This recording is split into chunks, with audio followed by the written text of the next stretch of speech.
मैं सब जग जाने। कुत्ता बिल्ली पशु पक्षी इंसान सबके भीतर वही परमात्मा है। किसी से घृणा नहीं, किसी से द्वेष नहीं, किसी से कपट नहीं। मैया जी आप लोग अपने कपट को छोड़ पाएंगी? अच्छा एक बात बताओ, हम सबसे घृणा करेंगे तो महान बनेंगे कि सबसे प्रेम करेंगे तो महान बनेंगे? प्रेम करने वाला श्रेष्ठ होता है कि घृणा करने वाला? बोलो मेरी माँ। प्रेम, पीछे वाली मैया आप बोलो मेरी माँ, क्या महान कौन है? बोलो मैया जी, जोर से बोलो, जोर से आवाज तो आई नहीं। हाँ, यदि प्रेम करने वाला श्रेष्ठ है तो हम कहते हैं कि आप सबसे प्रेम किया करो, आप भी श्रेष्ठ बन जाएंगे, महान बन जाएंगे। क्या नुकसान है बताइए? मैं सबसे प्रेम करूं, इसमें कोई खर्चा है? कोई ट्रेनिंग लेनी पड़ेगी? कोई रुपया पैसा खर्च करने पड़ेंगे? महान बनने के लिए कोई खर्चा नहीं है। सबसे प्रेम करो, सब अपने हैं, कोई पराया नहीं, सब राम के हैं, हम सब राम के हैं, सब एक ही पिता की, एक ही माँ की। अच्छा आप ये भारत आपकी कौन है? कौन है भारत? कौन है? भारत माता की। ये भारत यदि आपकी माता है तो ये भारत तो हमारी भी माता है। यदि आपकी और हमारी एक ही माँ है भारत माँ, तो फिर बताओ फिर हम सब आपस में कौन हो गए? कौन हो गए? कौन हो गए? जोर से बोलो। भाई बहन हो गए ना। फिर हमारे दोस्त लोग किसी बहन बेटी को छेड़ते हैं, रात के 12 बजे कोई लड़की निकल रही हो और कोई मेरा दोस्त मेरा भाई उसको छेड़ रहा है, तो शायद उसको अक्ल नहीं है कि वो जिसको छेड़ रहा है तू भी भारत का बेटा है और वो भी भारत की लड़की है। तू जिसे छेड़ रहा है वो तेरी बहन ही तो है, अपनी बहन को ही छेड़े जा रहा है। इस नजरिए से हम सब कौन हो गए? भाई बहन हो गए, एक परिवार के हो गए, हाँ या ना? और जब हम भाई बहन हो गए, एक परिवार के हो गए, तो फिर झगड़ा किससे करें? फिर घृणा किससे रखें? फिर द्वेष किससे करें? मेरी माँ मैया जी विनती कर रहा हूँ हाथ जोड़ करके, आप ये जो घृणा करती हो ना, द्वेष करती हो ना, ये दूसरों के लिए नहीं होता, इससे आपका ही दिल जलता है, इससे आप ही दुखी होते हैं, आप अपने आप को परेशान करते हैं दूसरों से घृणा करते हुए। इसलिए सबसे प्रेम करो। कोई तुम्हारे लिए पत्थर डाल रहा है, गड्ढा खोद रहा है, कांटे बिछा रहा है, उसके लिए भी तुम पुष्प ही बिछाना, बाकी भगवान संभालेगा सब। ईश्वर पे भरोसा रखना। आपने किसी के साथ बुरा नहीं किया तो मेरा कृष्ण जो है ना वो किसी के साथ बुरा होने नहीं देता। दुनिया वालों पे नहीं, मेरे गोविंद पे भरोसा करना सीखो। वो सबका साथी है, वो सबके अंदर बैठा है, वो सबको देख रहा है, सबको जान रहा है। अपना हृदय शुद्ध कर लो, मैं यही चाहता हूं। किसी से घृणा ना रखो, सबसे प्रेम करो। ये बालक भी मेरा बालक है, ये बालक भी मेरा बालक है। हाँ, ये बूढ़ी स्त्री भी मेरी माँ है और ये बूढ़ी स्त्री भी मेरी माँ है। आप भी मेरी बहन हो, आप भी मेरी बहन हो। जब सब हमारे हैं तो हम किससे झगड़ा करेंगे? इसलिए तो हम सबको मैया कहते हैं। सब हमारी माँ है। जब सब हमारी माँ है तो सब हमारे भाई हैं, तो सब हमारी बहनें हैं। हम किससे घृणा करेंगे? किससे लड़ाई करेंगे? किससे द्वेष रखेंगे? ना मेरी माँ, ना गलत काम बिल्कुल ना करना। बस सबके प्रति प्रेम हो, सबके प्रति सच्चा भाव हो। बस मन को शुद्ध कर लेना। तन अच्छा है, मन अच्छा नहीं है। मन अच्छा होगा तो माता सबरी सुंदर नहीं थी, झुर्रियां पड़ गई थी शरीर में, चमड़ी लटक गई थी, बुढ़ापा था, काली थी, बिल्कुल काली कोयले की तरह थी माता सबरी। उस काली सबरी जात कौन सी थी? यदि तुम जात पूछते हो तो सबरी कौन जात की थी? भीलों की बेटी थी, सवर जात की। सवर जात की थी। उस सवर जात की दलित की बेटी कह सकते हैं। यदि जात पात का आज यदि हम बात करें तो वो दलित की बेटी थी, वंचित की बेटी थी। लेकिन भगवान ने उनके पास जाकर ना तो सुंदरता देखी, ना तो जात देखी, और झूठे बेर खाए भगवान ने। समानता का व्यवहार रखा भगवान ने, सबसे प्रेम करते हैं भगवान। भगवान के हृदय में घृणा होती तो भगवान जूठे बेर क्यों खाते? इसका अर्थ है कि भगवान ने बेर खा के हमें सिखलाया है कि जब मैं भगवान होकर घृणा नहीं करता, तुम इंसान होकर घृणा क्यों करते हो? तुम सबसे प्रेम करो, सबसे प्रेम करो। कोई ऊंचा नहीं होता, कोई नीचा नहीं होता, सबको गले से प्रेम की ज्योत से ज्योत जलाते चलो, प्रेम की गंगा बहाते चलो। राह में आए जो दीन दुखी, सबको गले से लगाते चलो। तो आज से आप लोग हमसे कहो कि आज से हम किसी के प्रति कपट नहीं रखेंगे। कौन कौन हमारी बात, अच्छा जो समझ गया हो मेरी बात को पहले तो वो हाथ उठाएं, जो समझ गए हो। जो मैं कहना चाह रहा था वो आप समझ गए? समझ गए मेरी माँ? मैया जी समझ गई आप? ओ मैया जी सिर विर हिला दो। मेरी माँ चश्मा लगाई हो आप कोई बोल रहे हैं, सिर नहीं हिला रही हो तो हमें लगा। अच्छा उतार लिया चश्मा, ठीक है। चलो बताओ, आज से आप लोग कपट नहीं रखेंगे ना, किसी के प्रति घृणा तो नहीं करेंगे किसी से, सबसे क्या करेंगे? सबसे प्रेम करेंगे, सबसे प्रेम करेंगे। कौन कौन करेगा? धन्य हैं आप लोग। मैं तो आपका दास हूँ, सेवक हूँ। आप जब बात समझ लेते हैं और उसे चरित्र में उतार लेते हैं, बस हम तो आपके सेवक हैं। हम बड़े खुश होते हैं कि चलो हमारी माताओं को हमने जो सुनाया सफल हो गया सुनाना।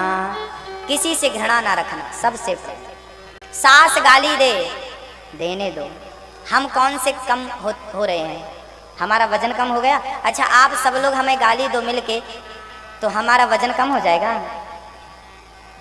नहीं। क्या होगा? कुछ नहीं होगा। गाली यदि आप हमें देंगे तो हमारा कुछ नहीं बिगड़ेगा। गाली देकर आप ही अपना समय बर्बाद कर रहे हैं। सही है? तो क्यों हम अपना समय दूसरों के लिए खराब करें? जो समय गाली देने में, निंदा चुगली करने में खर्च हो रहा है, वही भगवान का चिंतन करने में खर्च हो। वही समय भगवान को याद करने में, वही समय बच्चों को संस्कार देने में खर्च करो। वही समय अपने आप को आगे ले जाने में सफल खर्च करो। वही समय अपने आप को सफल बनाने में खर्च करो। दूसरों के लिए जो समय खर्च करते हो, हम लोगों ने जितना समय दूसरों को नीचा दिखाने में खर्च किया है, उतना समय अपने आप को ऊपर ले जाने में, ऊंचा उठाने में खर्च किया होता तो शायद आप बहुत ऊंचे होते, बहुत ऊपर चले गए होते, बहुत श्रेष्ठ होते आप। पूतना भगवान को गोद में लेती है, दूध पिलाती है। पूतना के प्राणों का पान भगवान ने किया। पूतना लेकर भागी, भगवान को पूतना के प्राणों का पान किया। पूतना धड़ाम से जमीन पे गिर पड़ी। पूतना का उद्धार कर दिया भगवान ने। पूतना ये राजा बलि की बेटी रत्नमाला थी। पिछले जन्म में जब बामन भगवान आए थे तो रत्नमाला ने कहा था ऐसा बेटा मेरा होगा तो जहर, ऐसा बेटा मेरा होगा बामन जैसा तो दूध पिलाती। और जब 3 पग भूमि में सब नाप लिया तो बोली ऐसा बेटा मेरा होता तो जहर दे के मार डालती। भगवान ने कहा तथास्तु। जहर देना और दूध पिलाना दोनों मांगा था, आज भगवान ने एक ही समय में पूरा किया। पूतना के शरीर पर जब आग लगी तो पूतना के शरीर से सुगंध निकल पड़ी। सुखदेव जी से परीक्षित ने कहा प्रभु पूतना तो राक्षसी थी, फिर उसके शरीर से सुगंध क्यों निकली? तब भगवान सुखदेव जी कहते हैं कि पूतना राक्षसी थी पर भगवान को मारने आई तो भगवान तो तारते हैं। भगवान ने पूतना के सारे अपराध क्षमा कर दिए और पूतना को तार दिया। भगवान ने मोक्ष का अधिकारी बना दिया। जो जहर पिलाता है उसे भी भगवान तार देते हैं। ऐसा स्वभाव और किसका हो सकता है? न जाने कौन से गुण पर दयानिधि रीझ जाते हैं। यही सदग्रंथ कहते हैं, यही हरिभक्त गाते हैं। है ना मैया जी? भगवान बड़े दयालु हैं। अच्छा बताओ भगवान दयालु हैं कि नहीं? आप पर कौन सी दया करी? ईश्वर ने आप पर कौन सी दया करी ये बता दो। मैया जी आप बताओ, आप पर क्या दया करी? बहुत दया करी, तभी तुम लेट आती हो कथा में। बहुत दया करी है इसलिए लेट आ रहे हैं हम। भैया जी आप बताओ भगवान ने आप पर कौन सी दया करी? ईश्वर बहुत बड़ा दयालु है और उसकी दयालुता का प्रमाण क्या है? उसकी दयालुता का प्रमाण यही है कि हम मनुष्य बनने के लायक नहीं थे, फिर भी कृपा करके उसने हमें मनुष्य बना दिया है। बड़े भाग्य मानुष तन पावा, बड़े भाग्य से ये देह दिया है। एक बालक को 10वीं क्लास में 5 सब्जेक्ट में 100 में से 95 नंबर आए, पर एक सब्जेक्ट में उसके 100 में से 31 नंबर आए, और जबकि पास होने को 33 नंबर चाहिए थी, 33। कितने नंबर कम है? 2 नंबर कम है। अब बताओ कि उसे पास कर दिया जाए कि फेल कर दिया जाए? क्या करना चाहिए उसके साथ? हाँ, क्या करो?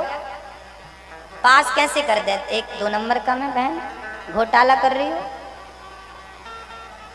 सिद्धांत कहता है कि वो पास होने के लायक नहीं है, लेकिन जब प्रिंसिपल हेड मास्टर कॉपी जांचेगा, देखेगा, तो वो मास्टर जी सोचेगा बाकी विषय ठीक है, 1 नंबर 2 नंबर के कारण बच्चे की साल खराब हो जाएगी, तो मास्टर जी अपनी तरफ से 2 अंक जोड़ देते हैं, जिसे हम ग्रेस कहते हैं, कृपांक कहते हैं हिंदी में।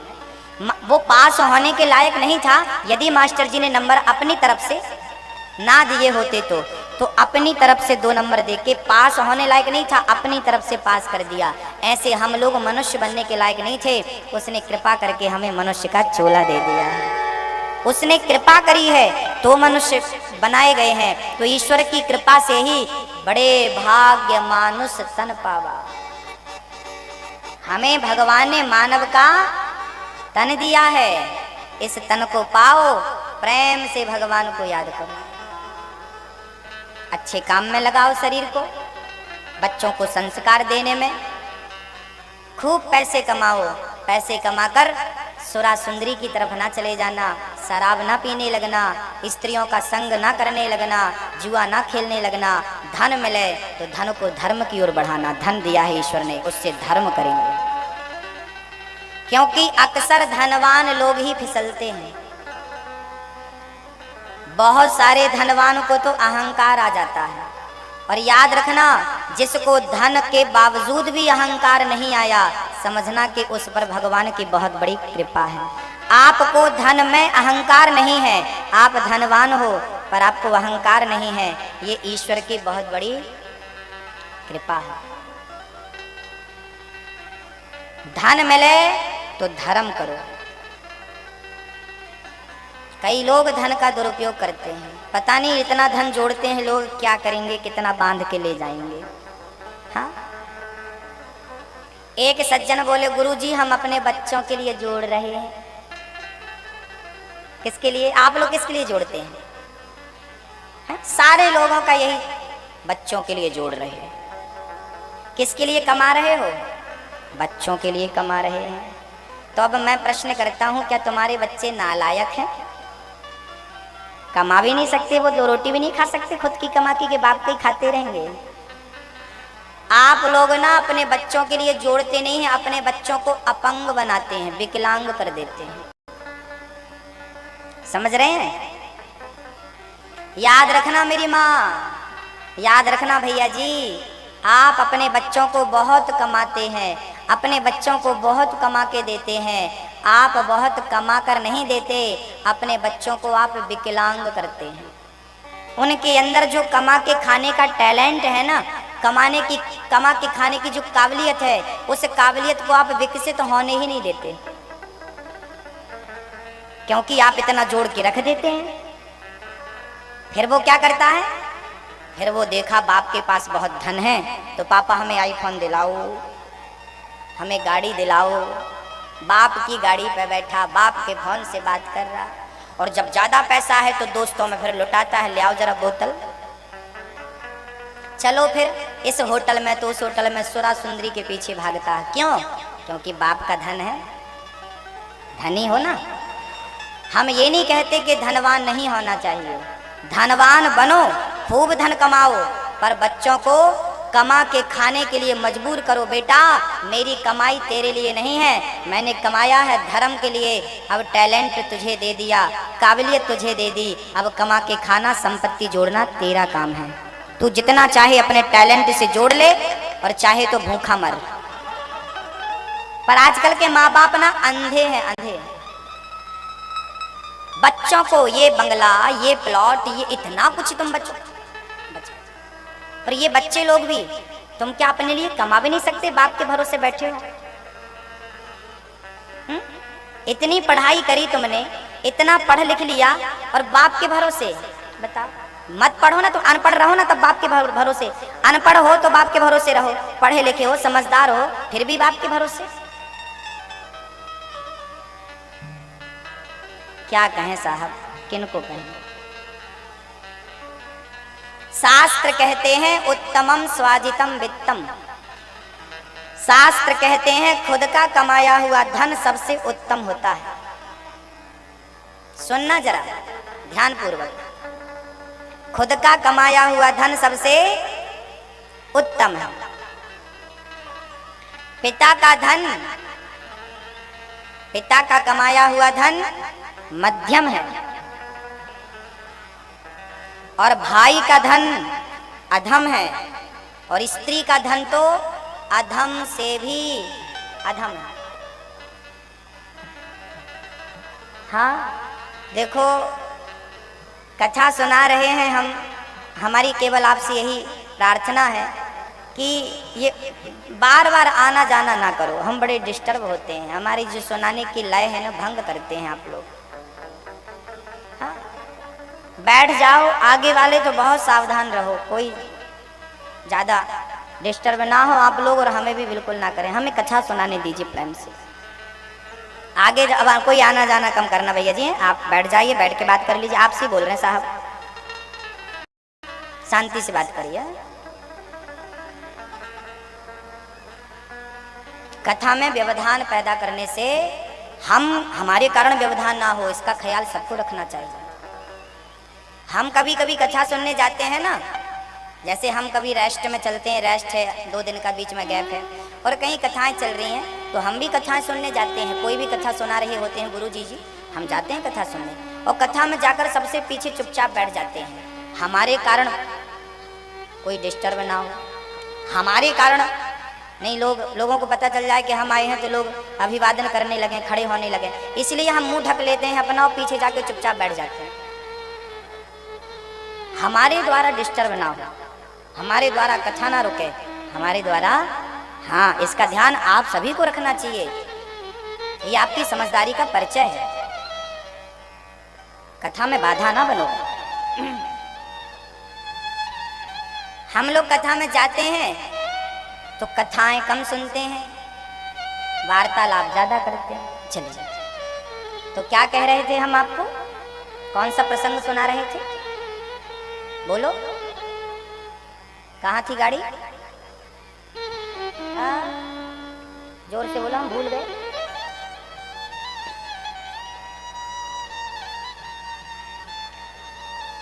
हाँ, एक बार अर्जुन ने एक सपना देखा।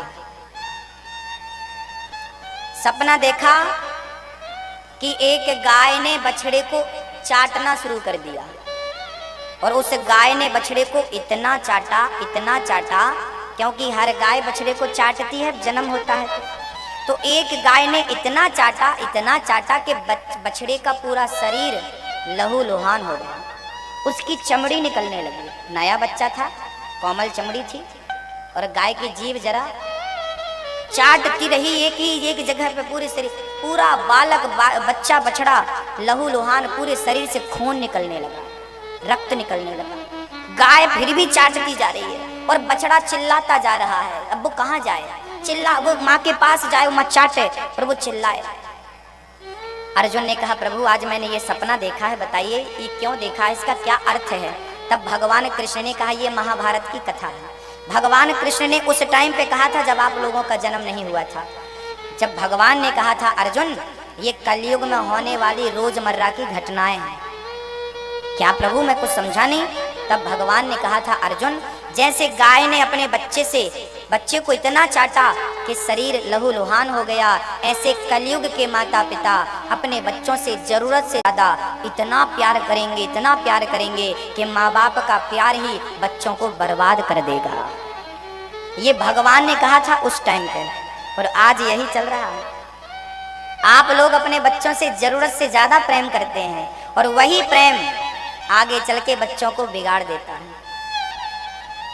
पालयेत पंचवर्षाणी, शास्त्र कहते हैं 5 वर्ष तक बच्चे से खूब प्रेम करो। बेटा बड़ा हो गया, 6 वर्ष का हो गया, तो जरा आंख दिखाना शुरू करो, डांटना शुरू करो, गलती करे तो मारना शुरू करो, हर बात में उसे गलती करे तो सुधार करो। घर में कोई अतिथि आए तो उसे सिर टिका करके जमीन में पांव पड़ना बचपन में सिखाओ। हाँ, कोई भी घर पे आए उनको पांव पड़ना बच्चों को छोटे से में सिखा दो। कैसी बात करनी है सब सिखाओ। लड़कपन में ही जरा डांटना। कई माताएं तो खोपड़ी में बिठा लेती हैं साहब और बाद में रोती हैं। बच्चा मुंह पकड़ के नोचता है, सबके सामने माँ को मार देता थप्पड़ और माँ हंसती रहती है। ये तुम बच्चे को ना महानालायक बना रही हो, ये तुम बच्चे के भविष्य से खिलवाड़ कर रही हो। तुम्हारा बेटा इतना नालायक होगा कि तुम उसको समाज में लेके चल नहीं सकती आने वाले टाइम पे। जिम्मेदार वो बेटा नहीं होगा, जिम्मेदार आप हैं। कितने टाइम तक प्रेम करो, कितने टाइम तक। 16 वर्ष का जब तक बालक और बालिका नहीं हो जाती तब तक उससे डांट डपट के बात करो। अर्थात अच्छा है तो अच्छे से करो, कोई गलतियां करे तो उसको डांटो हर गलती पर। क्यों गलती हुई, आप ना गलती पे हंसने लगती हो। वो गलती कर रहा हंसती जा रही है, मम्मी ये मम्मी है कि निकम्मी है। गलती कर रहा है। हमने बचपन में जब 6वीं क्लास स्कूल गए थे पढ़ने, तब हमारे गणित के मास्टर जी ने हमें एक कहानी सुनाई थी, याद है कहो तो सुना दो। हमारे स्कूल के शर्मा सर थे, शर्मा सर, वो गणित पढ़ाते थे। हम 6वीं क्लास पे गए तो वो गणित पढ़ाने आए, तो उन्होंने हमें एक कहानी सुनाई थी जब हम 6वीं क्लास में थे। कहा था कि एक बेटा था, उस माँ का एक ही बेटा था और उस बेटा का बाप नहीं था, मर गया। बेटा पहली बार स्कूल गया और जब स्कूल गया तो उसने किसी की पेंसिल चुरा ली, घर ले आया। माँ पेंसिल चुरा के लाया हूँ। माँ बोली बहुत बढ़िया बेटा, पेंसिल खरीदनी नहीं पड़ेगी। दूसरे दिन बेटा किसी का बैग उठा के ले आया, पुस्तकें ले आया, लेकर बेच देता, माँ को खूब पैसा देता। माँ बोलती बेटा तो कमाऊ निकल गया। ऐसा करते करते वो बहुत बड़ा चोर बन गया। एक दिन पुलिस ने उसे धर दबोचा रंगे हाथों और उम्र कैद की सजा मिल गई। पुलिस ने कहा कि अब तेरी कोई इच्छा है, तो उसे बालक ने कहा कि मैं अपनी माँ से एक बार मिलना चाहता हूँ। ये कहानी शायद आप लोगों ने भी सुनी होगी। उसने कहा मैं माँ से मिलना चाहता हूँ। माँ आई, क्या बेटा जेल में भी कुछ तूने डाका डाला क्या? माँ की तो आदत हो गई थी बेटे की कमाई रखने की। तो उस बच्चे ने कहा माँ मैं तेरे कान में कुछ कहना चाहता हूँ। माँ ने अपना कान आगे बढ़ाया तो उस बालक ने जेल के अंदर से ही उस माँ का कान मुंह में दबा लिया और उस बच्चे ने माँ का कान इतने कस के पकड़ा कि उसका कान ही खींच लिया, अलग कर दिया, काट लिया। माँ चिल्लाई क्या किया तूने, क्या किया? वो बालक रोने लगा और रोते रोते कहने लगा कि जब पहली बार मैंने पेंसिल चुराई थी उसी टाइम पे तूने मेरा कान पकड़ा होता और मेरे गाल पे थप्पड़ लगाया होता तो आज मैं जेल की सलाखों में बंद नहीं होता। आज मैं अच्छा नागरिक बन करके देश की सेवा कर रहा होता और तेरी सेवा कर रहा होता। तेरे कारण आज मैं चोर बन गया, डाकू बन गया। अच्छे संस्कार देंगे बच्चों को तो आतंकवादी क्यों बनेंगे बच्चे? गलत मार्ग पे क्यों जाएंगे? अरे भाई, एक सज्जन हमसे बोले गुरुजी हम गरीब हैं इसलिए चोरी करते हैं, मजबूरी है हमारी। हमने कहा पागल, सुदामा भी तो गरीब थे, क्या चोरी करते थे? अरे हमारे इंदौर में हजारों लोग गरीब हैं, सबने तो चोरी का मार्ग नहीं अपनाया, सबने तो मर्डर नहीं किया, सबने तो किसी का गला नहीं काटा। सब भले भूखे सो जाते हैं पर गलत किसी के साथ नहीं करते। और तुम 2 दिन भूखे रह गए तो चोरी का मार्ग अपना लिया, गलत मार्ग अपना लिया, किसी का गला दबा रहे हो, किसी को मार रहे हो, मर्डर कर रहे हो। मेरे भाई, भूखा रहना पड़े, कभी कभी जिंदगी में घटनाएं घटती हैं कि हमें भूखा सोना पड़ता है। इसका अर्थ ये नहीं कि हम गरीब हैं तो हम अब गलत मार्ग अपना लें। गरीबी में भी सही मार्ग पर चलना चाहिए। गरीबी का अर्थ ये नहीं है कि तुम गलत मार्ग पर चले जाओ। हम भी गरीब होते हैं कभी कभी, हमारे पास भी रोटी नहीं होती, हमने भी गरीबी देखी है, नजदीक से देखी है।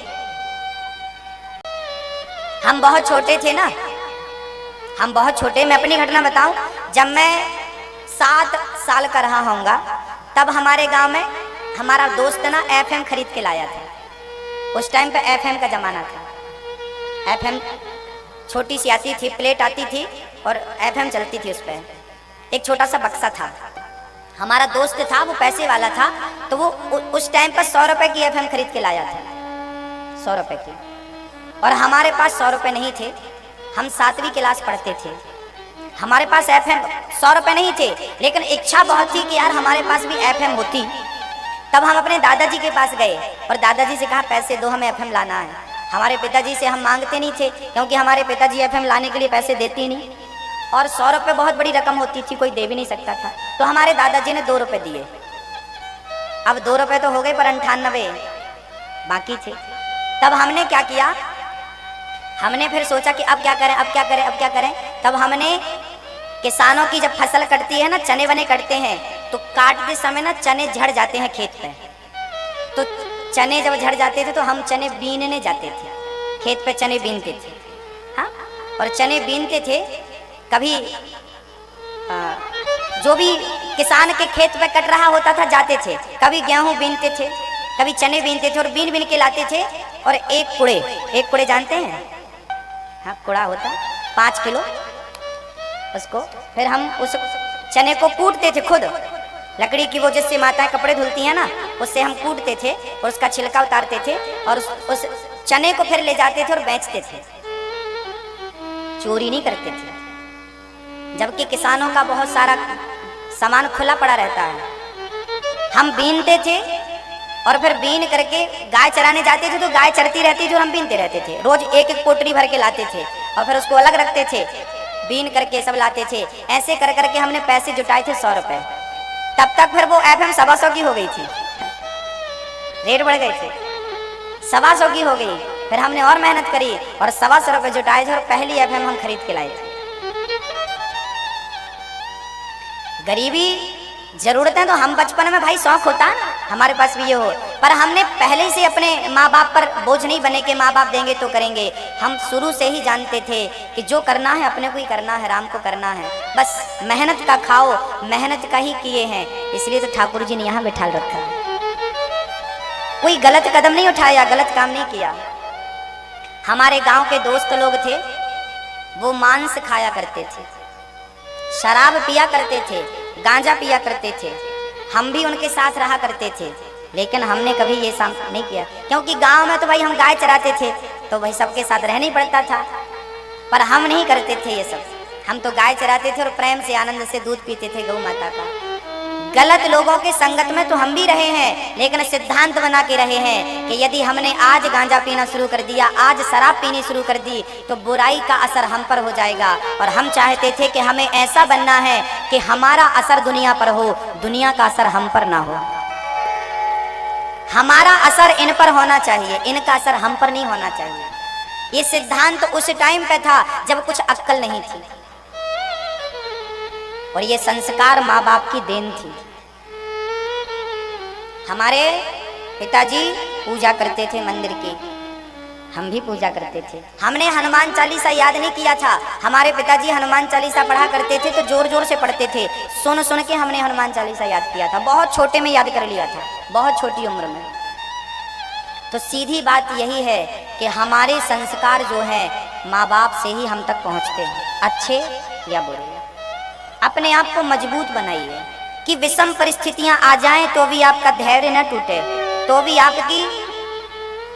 आपका जो संकल्प है उचित खंडित ना हो। हानि लाभ सुख दुख तो सबके पीछे लगा है भाई, सबके पीछे लगा। हमारे पीछे, आपके पीछे कौन छूटा है इस दुनिया में? राम को भी तो घर छोड़ के जाना पड़ा था, भगवान थे। गरीबी का सामना तो उनको भी करना पड़ा, 14 साल तक फल फूल खा के गुजारना पड़ा, एक रोटी खाने को नहीं मिली। इसका अर्थ ये नहीं कि हम गरीब हैं तो गलत कदम उठाएं या हम चोरी करें या डाका डालें ना, बिल्कुल गलत बात है। अच्छे बनो और अच्छी प्रेरणा लोगों को दो, समाज के साथ अच्छा व्यवहार रखो। जो तुमसे घृणा करे उससे भी प्रेम करो, ईश्वर है ना तुम्हारे साथ। भक्तों, भगवान ने पूतना का उद्धार किया। पूतना के शरीर पर आग लगी, खुशबू निकल पड़ी। भगवान बड़े दयालु हैं, आई थी मारने, ठाकुर ने तार दिया, ठाकुर ने तार दिया। एक बार भगवान श्री कृष्ण पूतना के बाद भगवान ने एक दिव्य लीला रची है। एक दिन भगवान ने करवट बदली तो भगवान का उत्सव माने किया तो भगवान को बगीचे में ले गई, सारे ब्राह्मणों को भक्तों को भोजन करा रही थी माँ यशोदा। हाँ, और कन्हैया को छकड़े के नीचे माँ ने लिटा दिया। अब हुआ क्या कि सकटा सुरा गया और छकड़े पे आकर के बैठ गया। छकड़े पर भगवान ने देखा सकटासुर बैठा है, एक लात मारी, छकड़ा ऊपर गया और सकटासुर कंस के द्वार पे जाके मर गया। भगवान ने सकटासुर का उद्धार कर दिया। सकटासुर को भगवान ने मारा।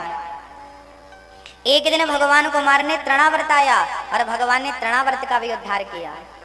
तृणावर्त को भगवान ने मारा और भगवान श्री कृष्ण का नामकरण संस्कार करने श्री गर्गाचार्य जी पहुंच गए। नामकरण संस्कार, हमारे सनातन धर्म में कितने संस्कार होते हैं? कितने मेरी माँ? 16 संस्कार होते हैं। आजकल लोगों को संस्कारों की कोई जानकारी ही नहीं, संस्कारों से कोई मतलब ही नहीं। हाँ, भगवान का नामकरण संस्कार श्री गर्गाचार्य जी ने गाय के गोबर से लीप कर आंगन को प्रेम से गौशाला में भगवान का संस्कार किया है। यशोदा, ये तुम्हारा बेटा है, इसका नाम कृष्ण होगा। रोहिणी, तुम्हारा बेटा नाम बलराम होगा। बोलिए बलदाऊ भैया की, कृष्ण कन्हैया लाल के। प्रेम से नामकरण संस्कार हुआ। मैं बार बार फिर से दोहरा रहा हूँ, बच्चों को संस्कार लड़कपन में ही देना। हाँ, बाद में कहीं रोना ना पड़े। श्री गर्गाचार्य जी ने नामकरण किया है। अब भगवान थोड़ा बड़े हुए तो भगवान की बाल लीलाएं चालू हो गई। घुटनों के बल चलने लगे ठाकुर जी मेरे कन्हैया। अब कभी खड़े होते, फिर खड़े होके चलते। बलराम जी और ये दोनों आपस में खेलते और साथ में घुटने के बल चलते। अब थोड़ा बड़े हुए तो घुटनों के बल चलते चलते ना पड़ोसन के घर चले जाते, सखी के घर चले जाते, गोपी के घर चले जाते। और गोपी के घर जा करके देखते पहले टुकुर टुकुर कोई है तो नहीं। जब कोई नहीं होता तो वहाँ पर मटकियाँ रखी रहती है एक के ऊपर एक, तो कन्हैया खड़े हो जाते मटकी पकड़ करके और ऊपर के मटकी को धक्का मार देते तो धम्म से नीचे गिर जाती, पूरी मटकी टूट जाती। और जो फिर पास में आती उसका मक्खन निकाल निकाल के खाते और प्रेम से बलराम भैया को तुम भी आओ, तुम भी खाओ। और प्रेम से उस घर पे भी कोई बच्चे हो ना तो उनके पास चले जाते हो, मक्खन उसके मुंह में ठूंसते। ऐसा कर करके भगवान गोपियों की, अब गोपियां आती देखी मक्खन बिखरा है, दही बिखरा है, कौन बिखरा, तब भगवान घुटनों के बल बड़ी तेज दौड़ते हुए घर चले जाते। और भगवान थोड़ा बड़े हुए ना तो पैदल चलने लगे और ठुमक चलत रामचंद्र बाजत पैजनिया, वही दर्शन है। छोटे से पाँव हैं, माँ यशोदा ने पायल बांध रखी है कन्हैया के पाँव में। हाँ, और ठाकुर जी जब चलते हैं तो छम छम छम छम छम छम। अब एक दिन भगवान माखन चुराने गए तो भगवान के पाँव की पायल बड़ी डिस्टर्ब कर रही थी, वो आवाज कर रही थी, गोपियों को पता। तो भगवान ने क्या किया, पहले तो रास्ते में बैठ के अपनी पायल खोली और अपने कमर पे माने जो काला धागा बांध रखा था उस धागे पे पायल लपेटी और भगवान गोपी के घर गए और प्रेम से भगवान ने खूब मक्खन खाया और आते टाइम पाँव में पायल पहनी और अपने घर आ गए। भगवान की ये दिव्य बाल लीलाएं भगवान कर रहे थे। कभी गोपियों के घर जाते और गोपियों के घर जाकर के ना उनके गौशाला चले जाते और वहां पर बछड़े बंधे रहते तो बछड़ों को जाकर खूंटे से खोल देते और बछड़ा जाकर के पूरा दूध पी जाते और खड़े रहते जब तक दूध पूरा न पी ले। और जब पूरा दूध पी ले तो तुरंत बछड़े को पकड़ के जहाँ की तहाँ बांध देते। अब गोपियां गाय दोहने के टाइम पे गई और बछड़ा को खोला और देखा तो गाय को दूध ही नहीं था। ये भगवान कहाँ चला गया। ऐसे गोपियों ने एक दिन, मैया जी थोड़ा सा आगे आ जाओ, जगह नहीं बची पीछे, जल्दी आना लेकिन समय कम बचा है। मैया, ओ मैया आ जाओ मेरी माँ, आगे पीछे क्यों देखती हो, आ जाओ मैया, आप भी आओ थोड़ी सी।